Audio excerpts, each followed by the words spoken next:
сөк скелет калат. 25 жылдан кийин бул түзүлүш скелет топуракка айланып кетет. Бул топурактын арасында коймолчак деп аталган бир сөк калат. Ошентип кыямат күнү адам баласы дал ушул коймолчактан кайрадан өз калыбына келтирилет. Урматтуу мусулман бир тууганым, кабыр күн сайын адам баласын 5 жолу өзүнө чакырып мындай дейт: мен жалгыздык үйүмүн, андыктан Куран окууну өзүңө жолдош кыл. Мен караңгылык үйүмүн, мени түнкү ибадаттар менен жарык кыл. Мен чаң топурактын үйүмүн, андыктан жакшы амалдардан өзүңө керебет кургун. Мен жылан чаяндын үйүмүн, андыктан оонун күчүн жоготуучу каражат Аллахтын аты бисмиллах менен кел. Мен мункар менен накирдин үйүмүн, андыктан ла илаха иллаллах келмесин көбүрөөк айт. Кыямат күнү сени кылган амалдарың үчүн суракка алып жатканын бир элестетип көр.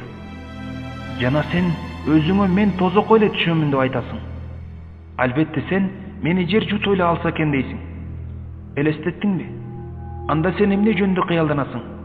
Ойлонуп көрчү. Албетте сен мени жер жутуп эле алса экен дейсиң. Туурабы? Эми ушул эле учурда тоодой жакшы иштер келгенин элестет. Билесиңби алар кайдан келет? Ал жакшы амалдар сенин 5 мүнөттүк убактыңды бөлүп, бир күндө, же бир жумада, же болбосо андан да азыраак убакыт эмгек кылып айтып койгон сөздөрүң. Бирок билгин, канчалык көп эмгек сарптасаң, ошончолук сени куткаруучу тоодой амалдарың ошончо көп болот. Элестеттиңби? Бул 5 мүнөт убактыңды алган сөздөр артыңдан кайтала. Субханаллахи ва бихамдихи. Субханаллахил азим. Аллах кемчиликтерден таза жана баардык мактоолор ага гана. Улуу Аллах кемчиликтерден таза.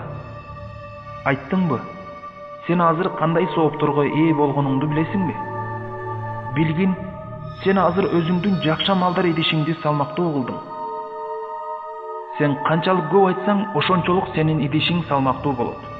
Пайгамбарыбыз Мухаммад Мустафа саллаллаху алейхи ва саллям айтты: эки сөз бар, мээримдүүгө жагымдуу, тилге жеңил, таразада оор. Субханаллахи ва бихамдихи, субханаллахил азим. Аллах кемчиликтерден таза жана баардык мактоолор ага гана. Улуу Аллах кемчиликтерден таза. Сенин сооп иштериң, тартуучу амал таразаң дагы да оор болуусун каалайсыңбы?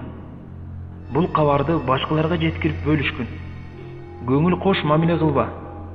Анткени ушул пайдалуу маалыматты башкаларга эскертүү катарында жеткирип койгонуң себептүү кыямат күнү балким сооп амалдарыңды өзүң күткөндөн да салмактуураак жолуктурасың. Ушул кылган жакшылыгың үчүн бир адам болсо да пайда алып калса, сага сооп жазылат. Пайгамбарыбыз Мухаммад Мустафа саллаллаху алейхи ва саллям айтты: чындыгында бейиш элдери бейишке киргенде бул дүйнөдө жакшы амалдарда бирге болгон досторун таппай, о жараткан, биз менен бирге ибадат кылып, орозо кармап жүргөн досторубуз бар эле, бирок биз аларды көрө албай турабыз. Ошондо Аллах Таала аларга тозокко баргыла да, андагы жүрөгүндө кыпындай да болсо ыйманы барларды алып келгиле дейт.